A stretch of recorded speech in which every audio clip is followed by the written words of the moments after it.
The Galactic Diplomatic Corps headquarters orbits a perfectly neutral star in a perfectly neutral sector, which means it's equally inconvenient for absolutely everyone. It's a massive space station shaped like a 12-dimensional pretzel, designed by committee, and about as functional as you'd expect. Jack Fletcher stared at his reflection in the bathroom mirror, straightening his regulation tie. He was the only human in the entire Corps, which made him somewhat of a curiosity. The Corps official brochure claimed it represented over 4,000 sentient species, but Jack was pretty sure half of those were just variations of jellyfish with different opinions on tax policy. Ambassador Fletcher, your presence is requested in Chamber 12B for morning briefing, chirped the station's AI through the bathroom speaker. It had a voice like a cheerful kindergarten teacher who might snap and murder everyone at any moment. Yeah, I'm coming, Jack muttered, splashing water on his face. The bathroom mirror helpfully displayed his current diplomatic rating, 97.3%, and not bad for the newest species in the galactic community. Humanity had only achieved faster-than-light travel 30 years ago, stumbling into an already ancient galactic political system with all the grace of a drunk giraffe at a formal dinner party. As Jack made his way through the crowded corridors, various alien diplomats gave him a wide berth. A tentacled American diplomat actually retracted into its environmental suit when Jack nodded hello. A pair of crystalline Vaxians changed direction entirely, their mineral bodies chiming in what Jack had learned was anxiety. Morning, Ambassador Keldorian. Jack called to a large mantis-like being who responded with a complex series of mandible clicks that the translator rendered as, "May your negotiations be profitable, and your enemy's larvae be consumed by parasites." Standard pleasantries. Jack slipped into the briefing room, where Deputy Director Okayest Diplomat, a gelatinous mass of neural tissue floating in a hovering containment field, it was already addressing the assembled diplomats. Controlled. Jack took his usual seat at the back. Ambassador Fletcher, bubbled Okayest Diplomat, its translator producing perfectly modulated tones. How delightful of you to join us. We were just discussing the quarterly effectiveness ratings. The holographic display in the center of the room showed species rankings. Humanity was near the top, which was surprising given they'd only had one representative for the past decade. The Drox, who'd been at this for 50,000 years, were visibly seething through their breathing vents at being ranked below humans. As you can see, continued Okayest Diplomat, the human diplomatic approach continues to yield unexpected results. Several diplomats shifted uncomfortably in their seats, exoskeletons creaking. Jack suppressed a grin. His approach was simply being himself, a trait that apparently terrified half the galaxy and fascinated the other half. Now, Okayest Diplomat's containment field pulsed with seriousness to today's assignments. Jack was halfway through his lunch, a sad approximation of a ham sandwich produced by the station's molecular assembler, when his comm unit chimed with the emergency diplomatic but summons tone. Ambassador Fletcher. Okayest Diplomat's voice burbled through the speaker. Report to my office immediately. Priority Alpha. Jack sighed, mourning his sandwich, and made his way to the executive level. Okayest Diplomat's office was minimalist, a hovering containment field, a desk, and several data terminals. The gelatinous being pulsed with activity as Jack entered. Close the door, Okayest Diplomat said. The door sealed with a pneumatic hiss. We have a situation that requires humanity's particular talents. I'm flattered, Jack said, dropping into a chair. But if this is about the incident with the Plagarian ambassador, I've already apologized for the knock-knock joke. How was I supposed to know their species reproduces through knocking on tree bark?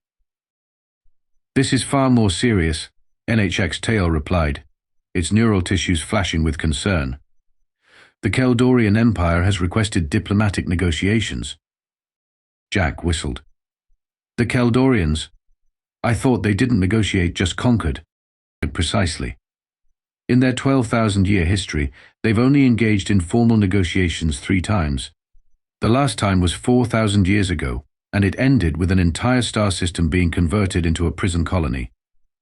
A holographic display activated, showing a massive, armored being with 4 arms and a face that looked like it had been carved from granite with a particularly angry chisel.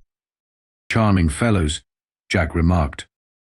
"The Keldorians have never encountered humans." NHX Tale continued. "Their empire exists in a region of space your species hasn't explored.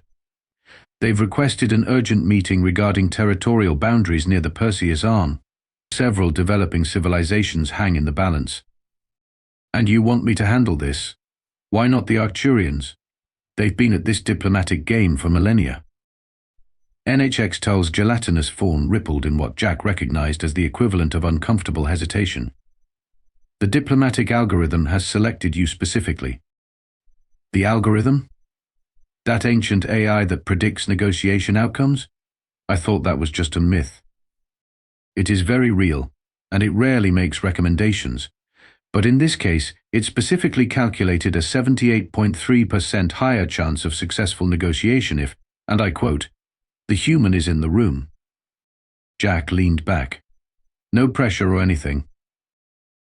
The Keldorians are expecting our delegation in 3 standard days. You'll depart tomorrow on the diplomatic vessel Reasonable Discourse. I've assigned 2 junior diplomats to assist you. Let me guess, someone with tentacles and someone who breathes methane. Ambassador Zril Corks from Regal V and Ambassador Tomb of the Gasbags of Bellatrix IV. Yes?" Jack sighed. "Of course. The classics." NHX Tull's containment field dimmed slightly. "Ambassador Fletcher, I cannot overstate the importance of these negotiations. The Keldorians control a military force capable of destabilizing this entire quadrant. If they choose expansion over diplomacy, 17 developing species could be enslaved or worse." "No pressure at all," Jack repeated, standing up. "I'll pack my good tie. The blue one with little rocket ships on it. This is not a joking matter, Ambassador." "I know," Jack said, his face suddenly serious. "That's why I'm joking." NHX Tail pulsed in confusion as Jack left the office. The station's AI helpfully announced, "Ambassador Fletcher's diplomatic rating has been adjusted to 97.4%. The Reasonable Discourse was a sleek diplomatic vessel, its hull emblazoned with the core symbol of thousands of hands, claws, tentacles, and various appendages clasping in unity. Inside, it was decidedly less impressive. Jack found himself in cramped quarters with his 2 assigned colleagues. Ambassador Zrilquex resembled a purple octopus wearing an elaborate ceremonial harness. Ambassador Toon was essentially a floating balloon with sensory stalks protruding from its upper hemisphere. Both watched with bewilderment as Jack prepared for the mission. "Ambassador Fletcher," Zrilquex burbled through her translator, "why are you consuming that bitter stimulant beverage in such quantities?" Jack gulped his coffee. "It's how humans prepare for important negotiations. We call it getting wired. And these visual entertainment programs. Sue." Toon's voice was high and wheezy as he gestured toward Jack's tablet. "Research," Jack replied, not looking up from old episodes of The Office. "I do not understand how primitive human workplace interactions will assist in negotiating with the Keldorian Empire," Zrilquex said, her tentacles coiling in confusion. Jack sighed and paused the video. "Look, the Keldorians have never met humans, right? They have no idea what to expect. That gives us an advantage. While you 2 are studying their customs and traditional diplomatic protocols, I'm preparing to be unpredictable." "Unpredictable is not a valued trait in galactic diplomacy," Toom wheezed nervously, inflating slightly. "Maybe that's why the algorithm picked me," Jack replied, returning to his show. "Now, if you'll excuse me, I need to study how Michael Scott handles difficult negotiations." For the remainder of the journey, Jack alternated between consuming caffeine, watching Earth comedies, and occasionally reviewing the Keldorian files while eating spicy snack foods that made Toom retreat to the other side of the ship. Zrilquex attempted to conduct traditional pre-negotiation meditations with Jack, who instead suggested they play poker to understand the human concept of bluffing. By the time they arrived at Keldorian space, Jack had taught both aliens how to play Texas Hold'em, introduced them to the concept of dad jokes, and managed to thoroughly confuse them about whether any of this constituted actual diplomatic preparation. The Keldorian diplomatic station loomed ahead, a massive structure resembling a metal fist clenched around a small moon. As their ship docked, Jack straightened his blue rocket ship tie and grinned at his colleagues. Showtime. Remember what I taught you about poker faces?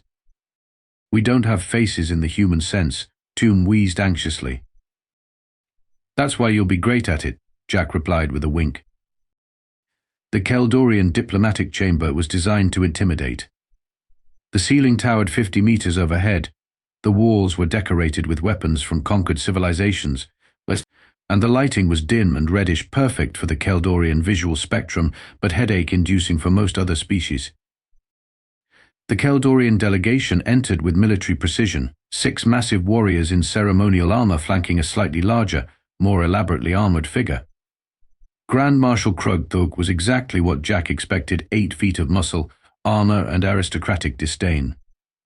You represent the Galactic Diplomatic Corps. Krug'Thok's voice was so deep it made the floor vibrate slightly. Okayest began the formal introduction. Esteemed Grand Marshal, we bring greetings from the... Is that a recreational beverage container?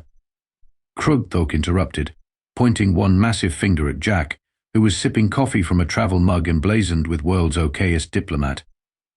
Coffee, Jack replied cheerfully. Want some? Fair warning, it might make you jittery. The Keldorian delegation exchanged glances. This was clearly not in the diplomatic protocol database. We do not consume stimulants before negotiations. Krug'Thok rumbled. It indicates weakness of mind. Interesting perspective, Jack said, taking another sip. Where I come from, it indicates I didn't get enough sleep last night because I was up late studying your civilization's rich history of conquering people. The chamber went silent. Toom actually deflated slightly in horror. Krug'Thok's eyes narrowed. You are the human. The guilty is charged. Ambassador Jack Fletcher, at your service. Jack extended a hand, knowing full well the Keldorians didn't shake hands. After a moment of confusion, Krug'Thok reached out one massive hand and awkwardly grasped Jack's. Jack gave it a firm shake. Congratulations, Jack said. You've just participated in your first human greeting ritual. We're practically friends now. One of the Keldorian warriors made a sound that might have been a suppressed laugh. Krug'Thok shot them a glare. Let us proceed with negotiations, the Grand Marshal growled, taking his seat at the massive stone table. For the next 4 hours they discussed territorial boundaries, resource rights, and the status of developing civilizations in disputed regions. Jack alternated between asking seemingly innocent questions that exposed flaws in Keldorian logic and making observations that sounded like compliments but weren't quite. Your military history is fascinating, Jack remarked at one point, especially how you define victory as the complete subjugation of your opponents rather than, actually winning on your original terms. Our approach to conquest is none of your concern, Krug'Thok growled. Oh, I'm not concerned, Jack replied with a smile. Just impressed by your commitment to the bit. By the end of the first session, the Keldorians were visibly unsettled. As they filed out for a recess, Jack overheard one warrior whisper to another, "Is it trying to insult us or befriend us? I cannot tell." Both, Jack murmured to himself with a satisfied smile. Definitely both. Both. On the 3rd day of negotiations, disaster struck. A junior Keldorian diplomat entered with news that a Keldorian patrol ship had accidentally destroyed an observation post in the disputed territory. 16 members of a protected species had been killed. The temperature in the room seemed to drop 20 degrees. Okayest's tentacles went rigid with shock, and Toom deflated to half his normal size. This is most unfortunate, Krug'Thok said with a tone that suggested it was anything but. Perhaps it demonstrates why primitive species should not be in regions where they might get in the way. Jack set down his coffee mug with a deliberate click. Well, that's one perspective. Another is that someone's trying to torpedo these negotiations by creating an incident. The question is, was that your idea, Grand Marshal, or is someone else pulling your strings? The Keldorian delegation bristled. One warrior actually reached for his ceremonial weapon before Krug'Thok raised a hand to stop him. "You dare question my authority?" The Grand Marshal growled. "Not at all," Jack replied calmly. "I'm questioning whether you're in charge or just following someone else's playbook. Because in my limited human experience, leaders who are secure in their power don't need to blow up observation posts to make a point." The room went deadly silent. Zrilkek signaled frantically to Jack to stop, but he ignored her. "Perhaps," Jack continued, leaning forward, "the real Keldorian Empire, the one with 12,000 years of history, doesn't need to rely on bullying tactics better suited to playground disputes. Perhaps a truly confident empire would be secure enough to find solutions that don't involve unnecessary casualties." Krug'Thok stood, his massive frame looming over the table. "You know nothing of our ways, human." "True," Jack agreed, "just like you know nothing about humans. So let me educate you on something we call psychological projection. It's when insecure people, or in this case, empires, attribute their own fears to others. You're so afraid of appearing weak that you'd rather derail promising negotiations than risk someone thinking you compromised." One of the Keldorian advisors whispered urgently to Krug'Thok, who listened with a deepening scowl. "The human employs psychological warfare techniques," the advisor was saying just loud enough for Jack to hear. "Our databases have no effective countermeasures." "Ito, Yifong, sold." Jack suppressed a smile. What they called psychological warfare, Earth just called being passive-aggressive. "Here's what's going to happen," Jack said, standing up to face Krug'Thok. "We're going to take a 1-hour recess. When we return, you're going to announce that the incident was the result of a rogue commander who will be disciplined. You'll offer reparations to the affected species. Then we'll continue negotiations as if this little test of yours didn't happen." "And why would we do this?" Krug'Thok demanded. "Because you're smart enough to recognize when someone's giving you a face-saving way out. And because the alternative is I leave this room and inform every species in this sector that the mighty Keldorian Empire is so insecure they couldn't negotiate in good faith for 3 whole days." Toon was practically flattened against the floor in terror. Zrilkek had changed colors to a pale yellow, the octopoid equivalent of a dead faint. Krug'Thok stared at Jack for a long moment. Then, astonishingly, his face cracked into what might have been a smile. "1 hour," he said, and strode from the room with his delegation. When the negotiations concluded 5 days later, the Galactic Diplomatic Corps had secured unprecedented concessions from the Keldorian Empire. 17 developing species received protected status, territorial disputes were resolved with compromised boundaries, and the Keldorians had agreed to join 3 interspecies cultural exchange programs. As they prepared to depart, Krug'Thok approached Jack privately. "Human," he rumbled. "I must understand your methods." Jack shrugged. "Nothing special. Just applied what my species calls game theory with a dash of what we call not taking any crap. Our analysts have been unable to categorize your diplomatic approach," Krug'Thok admitted. "It does not follow any known pattern." "That's because humans don't really have a pattern," Jack explained, leaning against the wall casually. "We're walking contradictions. We can be logical and emotional at the same time. We respect strength, but root for underdogs. In me, we can recognize someone's trying to manipulate us and still be manipulated. We're consistent in our inconsistency." Krug'Thok's brow furrowed. "This is disturbing." "I know, right? Imagine living with it. Now multiply that by 8 billion humans, all with their own contradictory approaches to life, and you start to understand why we drive each other crazy, let alone other species." The Grand Marshal was silent for a moment. "The Galactic Diplomatic Corps was wise to send you. No other species could have achieved these results." "Oh, I don't know about that," Jack said modestly. "The Arcturians have been at this game for millennia." "The Arcturians are predictable," Krug'Thok dismissed with a wave, "and their negotiations follow established patterns. He paused, searching for the right words. "You made me question my own motivations. No diplomat has ever accomplished this." Jack grinned. "Just wait until you meet more humans." I'm considered boring by our standards. As Jack boarded the reasonable discourse with his still shell-shocked colleagues, his comm unit pinged with a message from NHTL. The algorithm has raised humanity's diplomatic rating to 99.7%. Unprecedented. Explanation requested. 3 weeks later, back at GDC headquarters, Jack delivered his report to a packed briefing room. 8 diplomats from dozens of species listened in stunned silence as he detailed the negotiations.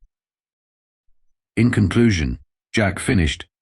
The Keldorian Empire has agreed to all major terms and will be sending their first permanent representative to the Corps next month. Deputy Director NHX Tal's containment field pulsed with bright colors. Ambassador Fletcher, your methods were unorthodox, yet undeniably effective. The algorithm predicted your success, but even it could not explain why. Jack shrugged. Maybe because the algorithm doesn't understand the power of being unpredictable in a galaxy that values predictability. Is this the secret to human diplomatic success? Asked a crystalline Vaxian diplomat. Mere unpredictability? Partly, Jack admitted. But it's more about understanding that most species develop rigid patterns of thought over time. Humans are too young as a spacefaring species to have fallen into those patterns yet. We're still making it up as we go along. The Keldorians have filed an unusual request, NHTL announced, changing the subject.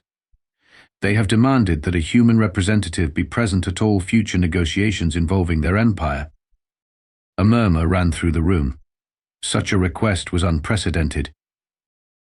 Why would they request the presence of a species that unsettled them? Asked Ambassador Okayest, who had finally returned to her normal purple coloration after weeks of stress-induced yellow. I have a theory, Jack said, leaning forward. The Keldorians respect strength. But they've defined strength very narrowly for thousands of years: military might, territorial control, rigid hierarchy. Meeting a species that demonstrates strength differently challenges their worldview. They're both terrified and fascinated by us.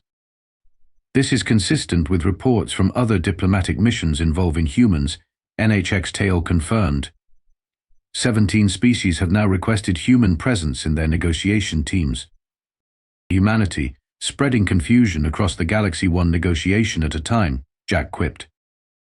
6 months later, Jack stood in the observation lounge, watching as another human diplomat arrived at the station.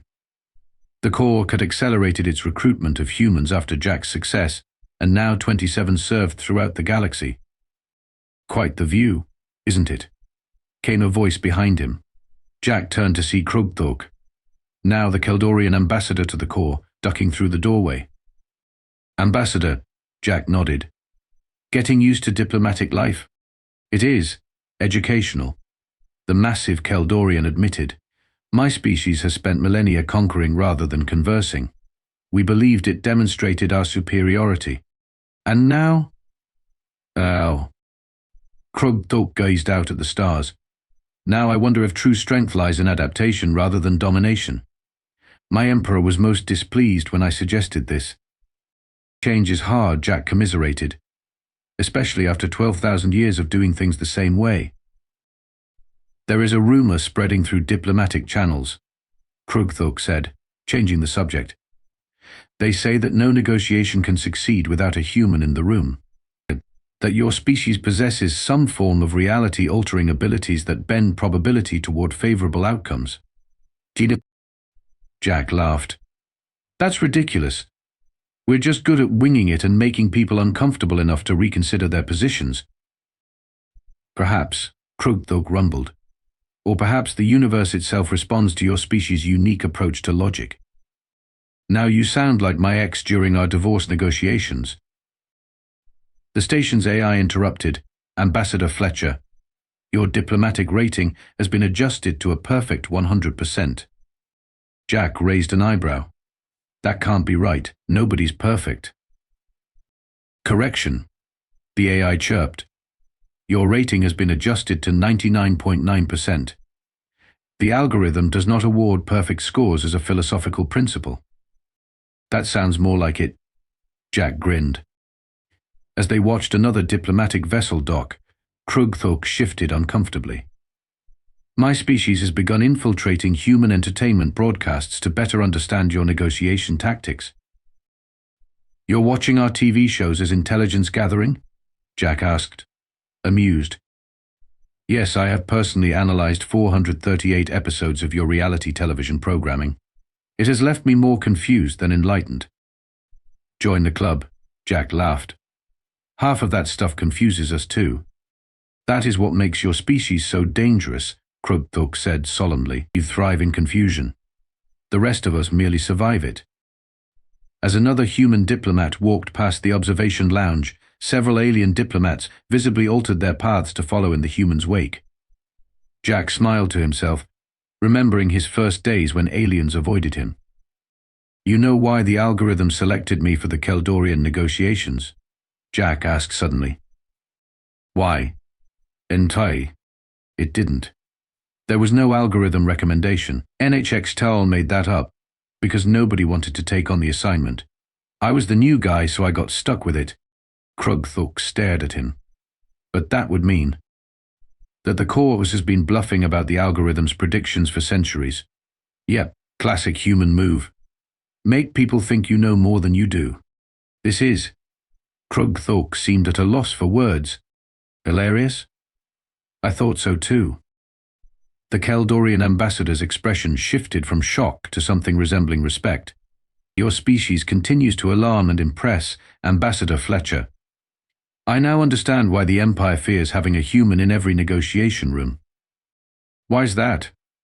Because you might just convince us to become better than we are. And there is nothing more terrifying than the possibility of change after millennia of certainty. Jack raised his coffee mug in a toast to terrifying possibilities then. Indeed, rumbled Krug'Thok. To humanity, the galaxy's most unsettling diplomats. The station's AI chimed once more. Ambassador Fletcher's diplomatic rating has been adjusted to 100%. Algorithm override accepted. Jack grinned. Humanity was just getting started.